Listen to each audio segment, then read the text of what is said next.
1, 2, 3, como dice, grabando. Siempre se me olvida. La clase de hoy la grabé sin problemas, ¿vale? Así que yo creo que ya en la tarde la voy a subir a cursos. Y también les dije, no he tenido tiempo, pero voy a hacerles una pequeña grabación de las clases PowerPoint también que, aparte de la sesión de acá, ¿cierto? Un pequeño resumen de las clases de PowerPoint. Entonces, vamos a compartir pantalla. ¿La ven, cierto? Sí. Sí, profe. Perfecto. Yo me voy a apagar porque mi señal no es muy pro, que digamos. A ver, aquí me apago. Perfecto. Muy bien. La última parte de la introducción, voy a relatar algunos temas que se han colocado a la luz pública sobre los grandes incendios que han ocurrido en el mundo. Es mucha la información. Ustedes entenderán que cada país maneja la información de acuerdo a los protocolos públicos, y muchas veces la información es incompleta o es parcial. Pero cuando se trata de grandes eventos de incendios forestales, evidentemente que la información tiende a ser pública. Ahora, ¿por qué voy a mostrar algunas láminas? Voy a mostrar láminas cortesía de CONAF Valparaíso, tengo la autorización para mostrarlas. Hay algunas láminas hay algunas fotografías que son muy fuertes, y por lo tanto no se pueden colocar en una clase, pero sí autorización para ver vuelos aéreos de zonas afectadas por el fuego. Y también otras láminas de dominio público por internet sobre grandes incendios, ¿ya? Pero antes de comenzar, estimados estudiantes, quiero que veamos esta lámina. En la mañana se recordarán que repasamos varias cifras, hablamos de las tendencias, me preguntaron ustedes sobre los tamaños medios, qué pasa con la severidad, etcétera, etcétera. Esta lámina, chicos, chicas, tómenlo como la lámina que resume todo lo anterior, ¿de acuerdo? ¿Por qué? Porque hace unos minutos atrás me metí al sitio web de CONAF y pude descargar la última actualización, que se liberó hace pocos días, de hecho. Por lo tanto, consideren estas cifras como la oficial, ¿ya? No significa que lo anterior esté malo, sino que está presentado de una manera quizás poco amigable, pero aquí está el resumen, ¿ya? Obviamente que este resumen recoge todas las tendencias. ¿Se acuerdan que hablábamos de la curva de ocurrencia, cierto? Que del año 64 al 86 era bastante planita, era muy baja, y ustedes correctamente respondieron que no era porque había menos incendios, sino porque los mecanismos de registro de datos no eran los más avanzados para esa época, ¿de acuerdo? Entonces acá quiero, por favor, que se concentren. Fíjense acá, estamos hablando de una estadística desde el año, como bien dice acá, desde el año 1964-2020. Esta es la cantidad de incendios que ha ocurrido, promedio por temporada, ahí dice promedio, ¿ya? Y la superficie afectada promedio por temporada, con una superficie promedio, hectáreas por incendio, de 13,1. Es decir, en cada evento de esos puntitos de la base de datos que vimos en la primera clase y en la mañana, cada puntito tiene en promedio, mejor dicho, en promedio, considerando hasta el año 64, 13,1 hectáreas. ¿Ya? De igual manera, las estadísticas forestales en este ámbito de incendios tienden a agruparse en dos periodos: cada 5 años, un quinquenio, y también cada decenio, cada 10 años. Si se fijan acá, dice total quinquenio, 2016-2020. En ese periodo, en los últimos 5 años, incluido este que está en desarrollo, se han producido en promedio, en total, 33.485 incendios con una superficie afectada poco más de 834.000. Insisto, en acumulado en los últimos 5 años. ¿Ya? Con un promedio móvil, que esto tiene un desarrollo más que tiene que ver con la desviación estándar, 1 sigma, 2 sigma, etc. Pero este es el promedio. 6.697 incendios forestales como promedio, y con una superficie promedio de 166.841 hectáreas, lo que da que la media sube casi un 80% en términos de la media de los últimos 56 años, y en el último 5 años sube a casi 25 hectáreas.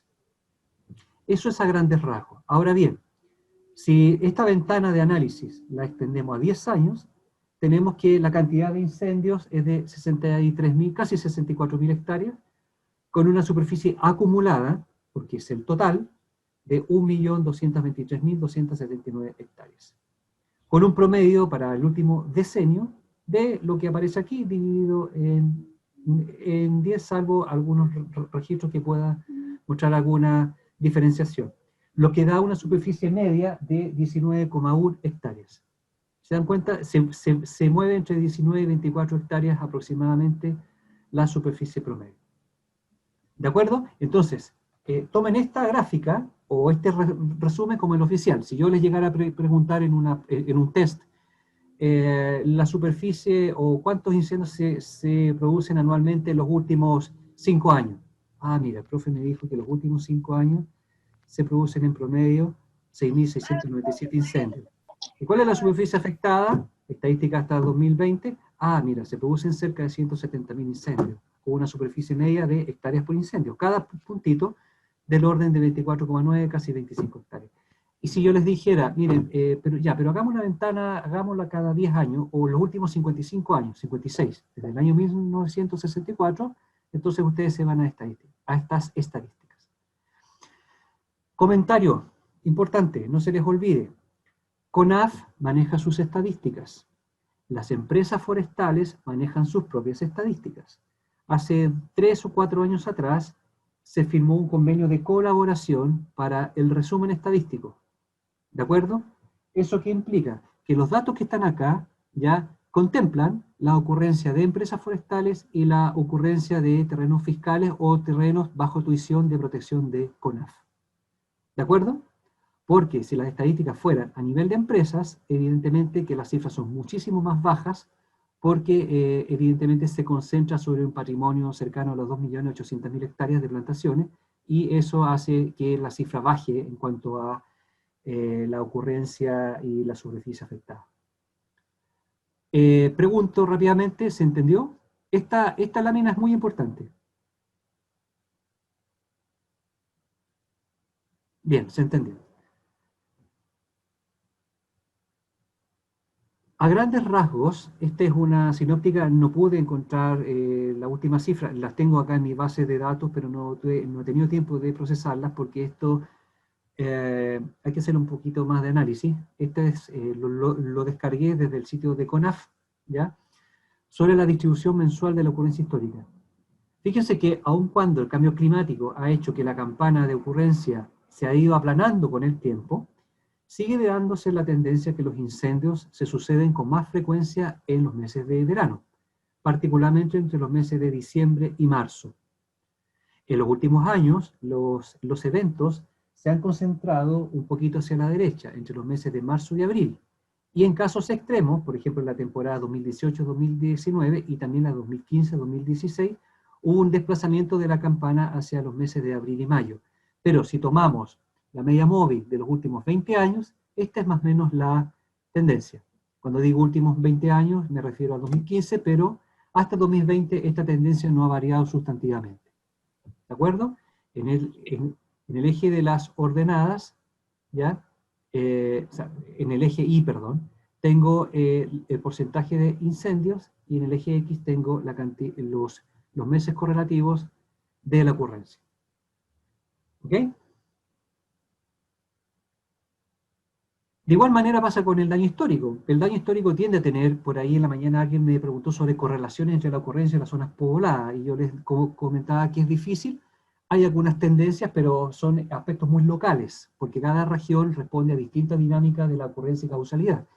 Sin embargo, en este caso, lo que es la hora en que entre el porcentaje de incendios versus los meses, ¿ya? Y el daño histórico se parecen bastante, es decir, a mayor cantidad de incendios, mayor probabilidad de que tenga un daño potencial más grande, ¿ya? Acuérdense, como vimos en la clase de la mañana, la magnitud se puede tomar desde varios puntos de vista, en este caso al menos dos. Uno, desde la magnitud de la superficie afectada, y segundo, por la magnitud de los daños, ¿ya? Eso es importante. En este caso, el enfoque que da acá es por el promedio de hectáreas. Pero yo perfectamente podría graficar, es más difícil porque va a depender mucho de la evaluación post-fuego. Podríamos hacer una gráfica sobre la evaluación del daño, ¿ya? Y debieran dar algunas tendencias similares, pero quizás con algunos picos distintos, pero con una tendencia estacional que, aun cuando los incendios son muy distintos unos de otros, existe una tendencia de este estilo. ¿Hasta ahí bien? Que alguien me diga. Sí, profe, sí se entiende. Sí, profe, se entiende bien. Perfecto. Vamos bien. Fíjense la cantidad de incendios que se producen y abajo en el eje de las X en las horas. Tempranito, a la 1 de la mañana, etcétera, pero ya después después que comienza a amanecer, el sol, en este caso en nuestro país, ¿cierto? Sale desde la cordillera, sale, ¿cierto? Desde el lado oriente, va hacia el lado poniente, ¿cierto? Llega al cenit, por lo tanto tengo el territorio con mayor exposición a la radiación solar. La vegetación va entrando en temperatura, el suelo se va precalentando, tengo un aire más liviano, existe una evapotranspiración potencial que es más fuerte durante la mañana y luego ese aire sube, ¿cierto? Y por lo tanto se producen las corrientes de humedad que hacen que después de las 12 del día tengamos una mayor incidencia de la radiación. Eso tiene relación también con la actividad humana en el caso de la probabilidad de ocurrencia.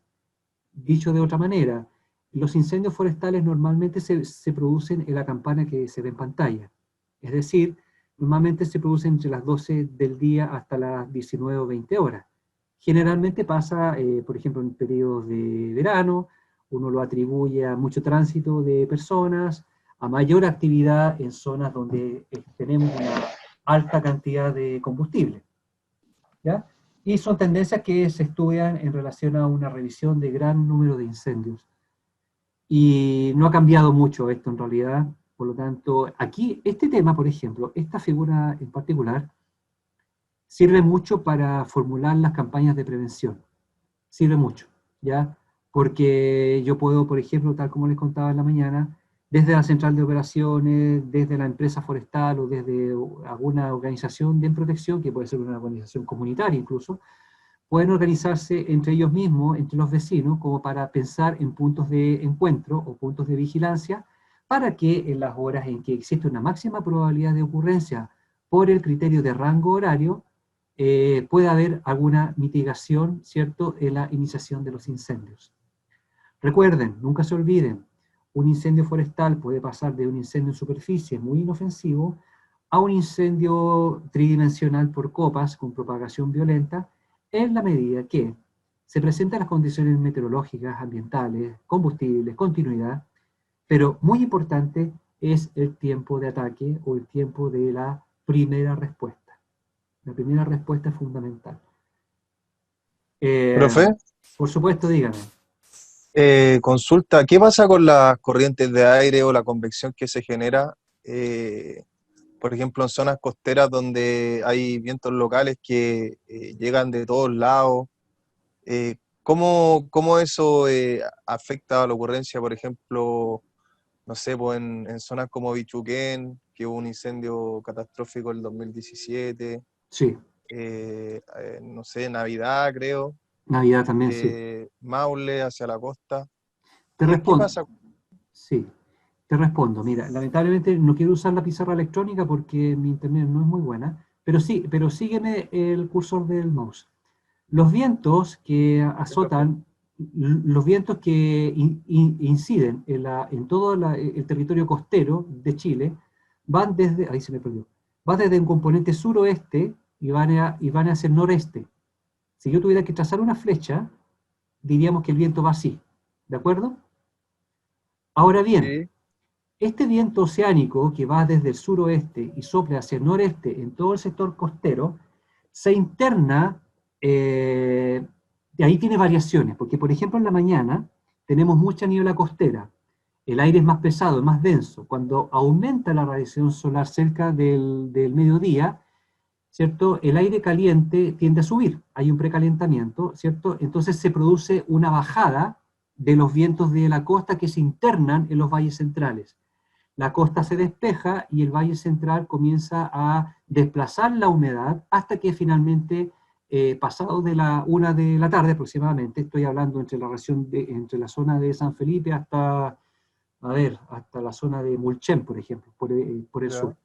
Se produce un centro de alta presión, ¿ya? Y por lo tanto el aire está más seco, está más liviano. ¿Qué es lo que pasa? Que el aire seco y liviano produce corrientes convectivas en los cerros y quebradas, ¿ya? Y eso produce que en muchos casos, cuando hay un incendio con un viento promedio, estamos hablando, siempre se habla de nudos por hora, pero yo los paso siempre a kilómetros por hora, porque uno tiende a Ese enredarse. silbido, sí, Eh, por la quebrada. Claro, pero por ejemplo, un incendio sobre los 17 o 18 kilómetros por hora ya es un viento fuerte. Normalmente el aire húmedo queda un poco residente en los cerros y quebradas. El aire seco tiende a prevalecer en las partes más altas, ¿ya? Pero ¿qué es lo que pasa? Que muchas veces el aire seco desplaza el aire húmedo por las corrientes y produce un efecto mayor de desecamiento. Dicho de otra manera, los vientos en la zona costera tienden a ser irregulares y las masas de aire cálido, después del mediodía, tienden a desplazar a las masas húmedas. Y ese produce un efecto de precalentamiento, es decir, el material vegetal liviano, sobre todo los pastos, por ejemplo, los basurales también, tienden a tener una condición de sequía o de baja humedad mucho más alta que a los combustibles más pesados. Te pongo un ejemplo. Si tú quisieras colocar un fósforo encendido en una rama húmeda de 2 centímetros de diámetro, incluso una rama seca de 2 centímetros de diámetro, y comparas la velocidad de encendido de esa rama de 2 centímetros con una acícula de pino. ¿Cuál se enciende más rápido? ¿Qué piensan ustedes? La acícula, yo creo, ¿Y por qué crees que se enciende más rápido la acícula? porque tiene... No, en verdad, solo lo pienso. No, Eh, claro, no lo tengo una vamos. razón. Sí, pero es lógico y es bueno que lo discutamos. Sí. Son por varias razones, pero uno, o la fundamental, es que la acícula tiene una mayor superficie de contacto y tiene más oxígeno. Ah, Por lo ya. tanto, vamos a ver, bueno, lo van a ver seguramente con el profesor Guillermo Julio, El triángulo el fuego, ¿no? famoso triángulo del fuego, efectivamente. Calor, oxígeno y combustible. ¿Ya? Ya. Ahora, volviendo a tu pregunta, los vientos en torbellino, que normalmente se generan en cerros y quebradas, son particularmente un dolor de cabeza para los combatientes. De hecho, y eso está comprobadísimo, los grandes incendios que se han producido en toda la región centro-sur se han antecedido por tormentas de viento, que primero, han desecado fuertemente el material vegetal fino y muerto, y segundo, han producido una condición de rápida propagación. Lo van a ver con Guillermo, Julio, van a ver el concepto de comportamiento del fuego. El resto que me está escuchando me gustaría que tomaran nota, porque esta es una definición mía sobre comportamiento que después la pueden compartir con el profesor Guillermo Julio, sé que él se los menciona. El comportamiento del fuego es un conjunto de efectos, si pueden tomar nota, o bueno, esto se está grabando, se queda igual. El comportamiento del fuego es un conjunto de efectos, diríamos, de carácter físico, químico y mecánico, ¿ya? Que se forman en el ambiente afectado por la propagación del fuego. Con esa definición, en comportamiento del fuego podría ser un incendio en bosques, podría ser un incendio en un pastizal, pero también podría ser un incendio en una casa. Porque Profe, ¿la tiene puede que, repetir, porfa? claro, con gusto. Sería el comportamiento del fuego debiera ser el conjunto de efectos de carácter físico, químico y mecánico que se observan en el ambiente local, en este caso, afectado por la propagación del fuego. Esa definición que yo les indico es aplicable incluso hasta en una casa, porque yo podría decir, ah, bueno, pero aquí también la casa se está quemando y también el comportamiento, claro. Pero si yo le pongo al final en terrenos rurales, entonces doy especificidad en la definición.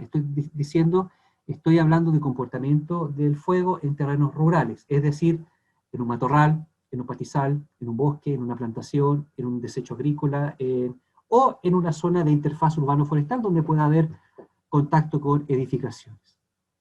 Dicho eso, los incendios más complicados, los incendios más complejos de poder combatir, se han antecedido, ¿cierto?, por comportamientos anormales en los campos de vientos. Y muy en particular, viento en desarrollo, es decir, cuando el incendio está en desarrollo y el viento no para, no para. Existe en aerodinámica, bueno, ahí después hay todo un tema ahí sobre la curva de sustentación y todas esas cosas, pero hay algunas curvas que se han estudiado en distintas partes, que se yo, incluso Guillermo ha tenido harta experiencia y le pueden sacar el jugo al respecto en ese tema. Entre paréntesis, yo cometí quizás una pequeña omisión de protocolo. Debería haber invitado al profesor Guillermo Julio en la clase de ayer para haberlo indicado que va a ser vuestro profesor también en gran parte de este curso. Estaba más preocupado de que la clase anduviera bien, así que pido disculpas por eso y hablé con el profesor y me dijo que no me preocupara, que entiendo que los conoce porque están con él también en política, ¿no? La gran mayoría de ustedes, creo. Por lo menos creo que ya lo conocen al profesor, ¿no? Sí, ya lo conocemos. Claro. Bueno, yo me disculpé con Guillermo y dije, pucha, Guillermo, se me fue, la verdad es que debería haberte presentado frente a los estudiantes y se me fue nomás. No te preocupes, me dijo, ya sí, ya los conozco ya. Pero bueno, comentarles que Guillermo, bueno, es un referente en Chile en materia de incendios forestales. Fue mi profesor, de hecho, yo de él aprendí muchísimo. Y me gustaría que, al igual que en política forestal, fue el primer director de CONAF, entre paréntesis, sáquenle provecho, ¿no?, en sus clases, en sus vivencias y todas esas cosas. Y él les puede hablar muchos temas bien entretenidos incluso, o si lo encuentran entretenido en realidad, todo va a depender del grado de interés de cada uno.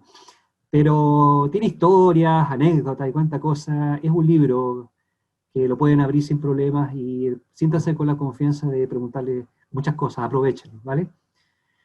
Y bueno, volviendo en materia, claro, son incendios complejos, ¿ya? ¿Y por qué? Porque hay un asunto que lo van a ver también en comportamiento del fuego, por eso yo les di la definición, que tiene que ver con el efecto de la inclinación de las llamas. No me quiero extender, pero las llamas avanzan más rápido cuando encuentro un cerro. ¿Por qué? Porque hay un efecto de presecado, hay un efecto de succión entre el aire caliente y el aire frío que hace que la llama se agache. Cuando la llama se agacha, toma un cerro, evidentemente que cuando alguien está combatiendo un incendio en pendiente, lo que el error grave, garrafal, lo que nunca se debe hacer en combate de incendio, y me tocó, de hecho tengo alguna experiencia que en otra clase se las comentaré, el fuego te puede tomar y te puede quemar, ¿ya? De hecho, en el incendio de las Cardillas, lo voy a mostrar en unas láminas siguientes, justamente pasó eso. La llama se inclinó por efecto del viento a favor, a raíz de la pregunta que se me hace, y con viento a favor, si tú estás corriendo con una llama con viento a favor, la llama te gana. Si a alguien de ustedes les gusta el deporte y ha escuchado alguna vez hablar de Usain Bolt, El fuego siempre es más rápido. Exactamente, exactamente. Sí. Y después si quieren yo les puedo contar una anécdota que me pasó a mí. ¿Ah? Pero bueno, Usain Bolt, por ejemplo, ostenta el récord mundial de 100 metros planos. Creo que Usain puede correr hasta los 35 kilómetros, creo, 36 kilómetros por hora, creo. Que es como la velocidad límite del hombre. Bueno, el fuego, cuando encuentra situación óptima, puede llegar hasta los 75 kilómetros por hora. Es decir, en una tormenta de fuego, por más que corra, el fuego te va a agarrar igual. Lo que pasa es que el fuego salta. El fuego no necesariamente quema, sino quema, salta, quema, salta, quema, salta. Bueno, si me permiten, les voy a contar Te encierra Bueno, aparte, por eso que es tan importante que en combate... por las pavesas. Exactamente, entre otras cosas, las pavesas normalmente se generan con mayor frecuencia, por ejemplo, en hojas en follaje de eucalipto, en follaje de aromo, en algunos casos en follaje de pino radiata y pino oregón, y con mucha frecuencia en desechos agrícolas. Les contaré una historia muy breve, que no tiene nada que ver con esta clase, pero dado que de repente se me escapan los enanos al bosque y cuento anécdotas. ¿Cuándo fue? El año 97 estábamos trabajando en unos incendios en pastizales. en una localidad cercana a Quillón, no Quillón, Quillón, en la comuna de Concepción.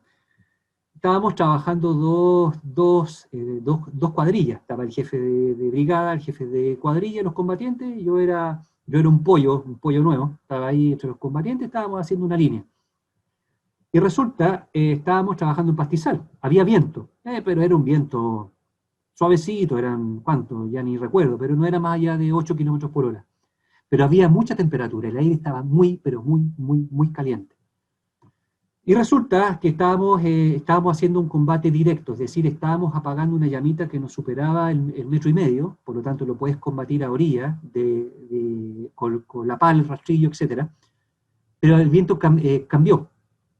Y resulta que estábamos haciendo una línea de contención, llevábamos como 170 metros, y la línea se invirtió, es decir, el fuego traspasó la línea, cambió el viento, y el fuego se vino hacia nosotros. ¿Y qué hicimos? Entre la falta de experiencia, el miedo, la ansiedad, empezamos a correr. ¿Qué es lo que uno siempre debe hacer cuando corre? Dos decisiones. Si andas con herramientas cortantes, tienes que correr como un pajarito, es decir, con los brazos abiertos y no con las herramientas cortantes cerca de tu cuerpo y menos de un compañero. Cuando la coyuntura es muy grave, tienes que soltar la herramienta y correr hacia un sitio seguro.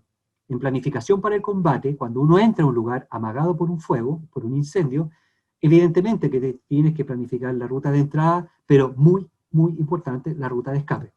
Bueno, en ese momento cundió el pánico, éramos 2 brigadas, éramos puros cabros jóvenes, el jefe de brigada se vio sorprendido, tampoco se había visto en una situación, y nos encerró el fuego.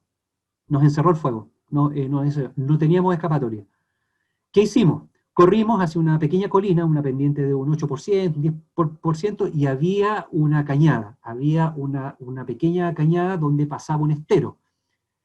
¿Qué hicimos? El fuego estaba por detrás, nos tiramos al estero, ¿ya? Soltamos las palas, los rastrillos, el maclao, el pulaski, las hachas, el motosierrista soltó la motosierra, y nos tiramos, como los monos animados, a la quebrada, que era una quebradita de 2 metros, 2 metros y medio. Y el fuego pasó por arriba. Pasó por arriba. No nos quemamos, pero el fuego pasó. Entonces, como los cururos, nos asomamos y vimos que el fuego estaba hacia el otro lado del flanco, el flanco derecho, todavía me acuerdo. La cabeza del incendio normalmente toma el frente principal de avance, pero cuando el viento cambia, uno de los flancos, flanco izquierdo, flanco derecho, o la cola, que es la retaguardia, puede transformarse como en el frente principal de avance. Cuento esta anécdota, ¿por qué? Porque algún día alguien de ustedes, si es que alguien ya lo ha vivido, estar en un incendio forestal no solamente requiere conocer, qué sé yo, no sé, pues la brigada, las herramientas, el vestuario, hay que conocer muy bien la organización para el combate, es decir, que el grupo de trabajo esté muy bien cohesionado y estén todos bien comunicados. Porque, por ejemplo, si tú estás en un incendio con mucho pasto, ¿qué es lo que pasa en pastizal? Hay mucho humo. Es lo que pasa en un incendio de estructura. Comienza el humo a brotar, ¿cierto?, por la deshidratación de los materiales, y ¿qué pasa? Pierdes la visión, comienzas a marearte, porque te entra monóxido de carbono a tus pulmones. Por lo tanto, comienza tu falta de oxígeno, te mareas, pierdes el conocimiento. Entonces, es súper importante, seguramente lo van a ir ya con Guillermo en seguridad para el combate, es súper importante mantener la comunicación. ¿Dónde está el Lucho? El Lucho estaba atrás nuestro. Ah, se perdió el Lucho. Oye, ¿dónde está el Juan? El Juan está 20 metros más arriba, está con el motociclista. Ya, oye, ubícate al Manolo. Mira, el Manolo está en el flanco izquierdo. Ya, oye, todos nos juntemos. Vean, nos juntemos todos. Que nos veamos todos. Es importante, porque si uno falla, si uno se pierde, el responsable es el jefe de brigada. Y eso fue lo que pasó en el incendio de Las Cardillas, donde murieron 3 combatientes. Bueno, me extendí un poquito para darle un poco el contexto a estas cosas que estamos conversando. ¿Ya? Pues bien, voy a relatar algunos, son las 14:45, a las 15:30 voy a hacer un pequeño break, ¿ya? 15:30, son las 15:17. Eso que se muestra en pantalla son unos monitos en unos KNZ, que los coloqué en el Google Earth sobre los incendios catastróficos que han ocurrido en la interfaz urbana forestal de Valparaíso Viña. Son incendios, este es la variante Agua Santa, ¿cierto?, que llega a la parte alta, por acá más atrás está el aeródromo de Rodelillo, ¿cierto?, más atrás está Camino La Pólvora, etc. Y aquí toda esta zona, estas son zonas que se quemaron desde lugares alejados y llegaron hasta los sectores habitados. Entonces, ¿qué es lo que es importante acá? Prevenir, y cuando ya la situación se ha complicado, establecer lo que se llama un puesto de mando en toda la zona o en lugares claves de la interfaz urbano-forestal. Porque claro, el fuego no discrimina cerco, no dice el fuego, ah, mire, llegué al cerco del Caballero, me quedo hasta aquí, porque de aquí para allá es otro predio. No, el fuego pasa, no. El fuego quema casas, quema cercos, quema animales, quema galpones, quema todo. Entonces, cuando el fuego empieza a quemar infraestructuras, la cosa cambia. No es resorte de este curso, ya es un curso más especializado que tiene que ver con incendios en estructuras. Pero, por ejemplo, para que ustedes sepan, una casa con 4 habitaciones de 60 metros cuadrados, 4 habitaciones pueden tener fácil 16, 17 tabiques, es decir, las divisiones internas de la casa. Súmenle el cielo raso, súmenle el cielo verdadero, súmenle todos los enseres, puedes tener un incendio muy explosivo, donde la casa literalmente explota en menos de 60 segundos. ¿Por qué? Porque en el triángulo del fuego, el componente que le da la detonación es el Oxígeno. oxígeno, correcto. ¿Qué es lo que hacen los bomberos cuando van a combatir incendios? ¿Qué hacen? ¿Rompen una ventana o dejan que se reviente sola? Por ejemplo. ¿Qué es lo que pasaría si yo estoy combatiendo un incendio, el incendio está adentro y rompo un vidrio? Explota. Explota el vidrio, ¿cierto? Sale el fuego. Sale el fuego y sale el bombero, la manguera, el casco, el compañero, etc. ¿Ya? Por lo tanto, es súper importante tener claro el triángulo del fuego. Lo va a pasar Guillermo en su materia, pero es importante. Entonces, los incendios que afectan a la interfaz urbano-forestal son especialmente complejos. ¿Por qué? Porque requiere una articulación muy fina entre personal de bomberos urbanos, personal de CONAF, bosques, y obviamente todo el personal que tiene que ver con atención primaria y por supuesto todos los servicios de carabineros, atención de emergencia, control de tránsito, etc. ¿Ya? Esta lámina es repetida, se la mostré anteriormente, pero aquí es pertinente porque nuevamente vuelvo a colocar que en un incendio de interfaz urbano-forestal puede llegar a 1,8 hectáreas por hora, pero cuando el tiempo de respuesta supera los 15 minutos y ya se nos escapó el incendio, puede pasar como lo que sucede acá, 156 hectáreas por hora. Para que se hagan una idea, un helicóptero, no hablemos de helicópteros de combate porque están acondicionados, pero un helicóptero urbano, de estos que despegan acá en Tobalaba, por ejemplo, tienen una velocidad crucero de 164 kilómetros por hora, más o menos 170, 168, por ahí. Los incendios de Valparaíso, fue posible en velocidad crucero ver cómo avanzaba el incendio de manera dinámica, como parecía un monito de PlayStation, es decir, se veía en rojo cómo avanzaba el fuego, es decir, claramente si Usain Bolt hubiera corrido por ahí, Usain Bolt se hubiera quemado por el fuego, porque el fuego superó los 37 kilómetros por hora. Si eso lo sumamos en progresión, ustedes saben que las relaciones matemáticas no necesariamente son lineales, normalmente son geométricas. En este caso es geométrica. Se dan cuenta, una llama pequeñita, una llama mucho mayor, una llama tremenda y una llama monstruosa. ¿Por qué? Porque aquí se conjugan varios temas. El abastecimiento de energía. ¿Qué es la energía? La energía es el potencial, en el caso del fuego, es el poder calórico que tiene un combustible de ser consumido por las llamas, y por lo tanto me genera un monto de energía. Podemos hablar de kilocalorías, kilojoule, joule por metro cuadrado, kilojoule o kilowatt por metro. ¿Ya? Son distintas unidades en las cuales se puede expresar la energía. La materia es mucha, pero de a poco ustedes van a aprender los conceptos de radiación, convección y conducción. Por ejemplo, están haciendo un asadito y y quieren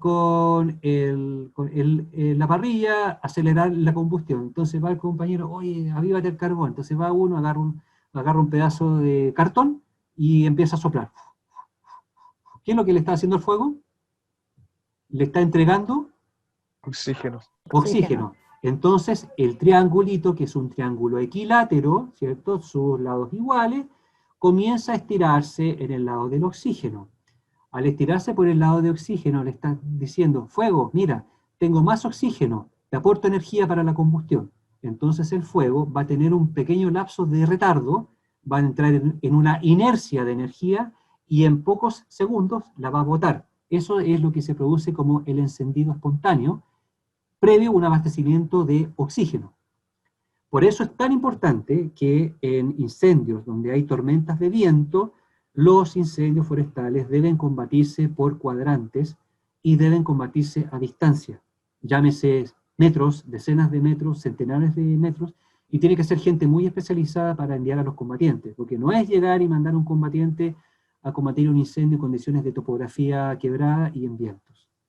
Esa lámina que se ve ahí muestra un incendio en desarrollo, ¿cierto? De cortesía de CONAF Valparaíso, y se muestra el desarrollo del incendio. En la mañana alguien me preguntó, profe, ¿cómo puedo ver si hay un incendio por el color, la columna, etcétera? Bueno, claramente ese incendio está afectando a material pesado, está afectando a plantación de pino y eucalipto, y también por el color está afectando a estructuras. Por ese es el color. Si estuviera afectando solamente a pastizales, sería un humo un poquito más blanquecino, color más claro. ¿Ya?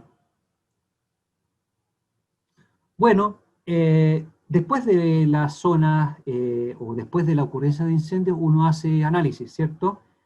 Y uno dice, mira, ¿sabes qué?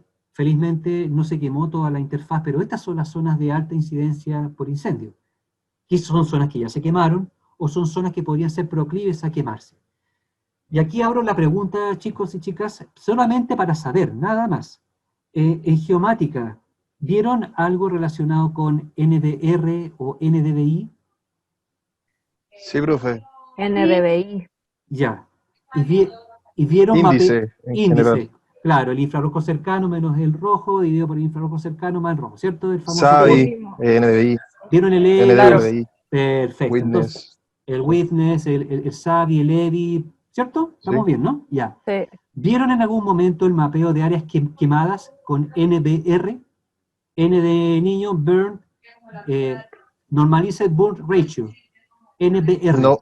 No, yo, por lo menos yo, pero me imagino que tiene que ser una combinación de bandas. Exactamente, lo que tú bien has dicho, es lisa y llanamente combinar bandas. Es un antes y un después, no tiene ninguna ciencia. Solamente que cambias cambias la longitud del infrarrojo cercano y una parte del rojo y haces una comparación entre el antes y el después, antes y después del fuego, y puedes sacar píxeles quemados, ¿ya? Si les interesa, a aquellos que les guste la geomática, la teledetección, evidentemente que son aptitudes y competencias que a algunos les gusta más una materia que otra, les puedo pasar información sobre esa índole, ¿ya? Sobre mapeo, perdón, de áreas incendiadas. Un Se curso, ocupa... profe. Toda la ¿Perdón? información que tenga, súbala. Bueno, ahí vamos Suba todo, a... profe. Ya, ahí Suba todo. vamos a subir. Póngalo nomás, nos va a servir para muchas cosas. Mire, creo que les dejé en el curso anoche, anoche, no sé ni qué hora era, como una de la mañana. Bueno, el tema está aquí, subí un artículo mío, creo que lo escribí en conjunto con Jorge Saavedra y Jordi Brul, que trabajan en CONAF. Claro, sí, ahora que recuerdo, hicimos un pequeño estudio de severidad donde aplicamos NBR. Échenle una miradita que ellos estén interesados, solamente como referencia, no es materia propiamente tal, porque ahí hicimos algunos inventos con NBR, ¿vale? Y con NDVI. Hicimos unos cálculos de severidad. Está por ahí en uno de los papers, creo que es 2019, si mal no recuerdo, la revista de Territorium, que es de Portugal. Ahí normalmente yo escribo, para Europa escribo en esa revista, escribo en otras, pero en Portugal y mandamos, esa que está, felizmente está en español, así que lo pueden leer sin problema. Sí, está dentro del compilado de trabajos que envió. Sí. Bueno, ahí un poquito se detalla un poquito los índices de severidad y cómo se manejan con las imágenes satelitales. Bueno, y el mono que muestro en pantalla es simplemente un mapeo cartográfico, ¿cierto?, de las zonas que había que tener ojo, sobre todo en los planes prediales de defensa, de protección, ¿vale? Eso tiene, miren, 3 minutos más y damos un break. Esto es súper, súper importante para el planeamiento territorial a nivel de comuna. El alcalde, por ejemplo, están los serenis, están los gobernadores, se pelean las lucas, que no, yo necesito lucas para, qué sé yo, para arreglar los parques, los columpios, los niños están aquí, los delincuentes se llevaron todos los fierros, hay que arreglar, hay que repavimentar, hay calles llenas de hoyos, hay que cambiar las luminarias, se vienen las campañas municipales, hay que poner pancartas, y los incendios, ¿dónde quedan? Entonces, los incendios tienen, en los tiempos presentes, formar parte importante de la partida presupuestaria. Pero, cuando tú presentas la idea, yo no saco nada con ir a la alcaldía o ir a la Cámara de Diputados, sentarme, presentarme como el experto en incendios y decir, no, es que los incendios son importantes, es que el cambio climático, la cantidad de vidas humanas, que el bosque nativo, y todos me van a quedar mirando, oiga, ya, de acuerdo, si eso es un tema que todos sabemos, si eso es de perogrullo. Pero muéstrame evidencias. Yo con evidencias en mano empezamos a conversar. Es decir, chuta, ya. Bueno, este mono que está en pantalla podría ser una evidencia. ¿Por qué? Porque yo podría mostrar a una autoridad pública, miren, estas son las zonas que normalmente se me queman todos los años en incendios, o son las zonas de primera prioridad en protección. Conmigo van a aprender gestión territorial multicriterio, ¿de acuerdo? Y vamos a ver varios ejemplos sobre prioridades de protección. Ahí tengo varios artículos publicados, incluso creo que hay 2 o 3 que dejé anoche. Entonces, ¿cuál es la idea? Calificar las áreas de defensa, porque cada área tiene un costo de manutención, tiene un costo de gestión. Entonces yo con eso yo puedo decir, mire, señor alcalde, esta zona que está acá, sector al santuario de Siete Hermanas, tiene un peligro de una escala 0 a 100 de 74. Y ahí hay, ¿sabe qué, caballero? Ahí hay palma chilena, que es la palma más austral del mundo. Y es una especie de nuestro bosque chileno, de nuestro bosque esclerófilo. Formaciones. Es un pasto prehistórico. Y por lo tanto, ¿no le gustaría, señor alcalde, proteger esa área y que la opinión pública valore su gestión? Mire, ¿sabe? Bueno, ¿y cuánto vale? Bueno, ahí podemos conversar, el plan de protección, qué sé yo, no como cobranza de honorario, sino cuánto sale a hacer el plan. Es decir, por ejemplo, mire, hay que hacer resguardo de cortafuego, cortacombustible, hay que arreglar a que sea un paisaje resiliente, hay que controlar la variable de ocurrencia, etc. Entonces tú, con elementos en mano, puedes tú argumentar con propiedad tu proyecto de protección de incendios forestales. Y ahí la mirada es distinta, ahí te van a creer un poco más y van a decir, este gallo sabe. Y por lo tanto, me está hablando de cifras, me está hablando de técnicas, me está hablando de estadísticas. Entonces, esa es la única manera, no hay otra, no hay otra. O sea, si tú vas a trabajar en incendios forestales, tienes que informarte muy bien del entorno que vas a trabajar, cuáles son sus precedentes, sus antecedentes históricos, cómo el comportamiento de la población, cómo ha sido la dinámica de la ocurrencia, cómo ha sido la dinámica de la causalidad. Es súper importante tenerlo en consideración. ¿De acuerdo? Vamos a hacer un pequeño break. ¿Les parece? Son las 15 horas con 31 minutos a las 15 horas con 36. ¿Les parece? Profe,